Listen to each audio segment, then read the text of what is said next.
Abortion की ये ratio ज्यादा क्यों होती जा रही है? क्या इंसान के अपने बस में है या हमारी डाइट ऐसी हो गई है? अबॉर्शंस जो हैं वो वाकई हमें बहुत ज़्यादा देखने को मिल रहे हैं। ये लेटली जब से कोविड आया है उसके बाद से एक आर्टिफिशियल दुनिया क्रिएट हो गई है और ये पिछले एक डेकेड में अब हमारे पास जो early abortions, first trimester abortions हैं, स्पाइक हाई जा रहा है उनका रेशो।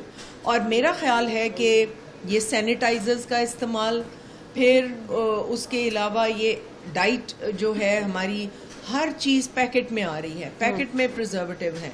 प्रिजर्वेटिव जो हैं आपके हार्मोन्स को टोटली डिस्ट्रॉय करते हैं।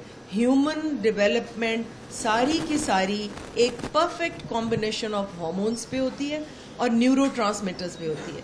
ये जो हमारी डाइट में टेस्ट एनहेंसर्स हैं या प्रिजर्वेटिव्स हैं या आर्टिफिशियल फूड है, केचप इतना इस्तेमाल करते हैं पाकिस्तानी, केचप भी नुकसानदेह है। कोर्स नुकसानदेह है। घर में बनाइए और उसको इस्तेमाल कर लें, वो नुकसानदेह नहीं है। जो भी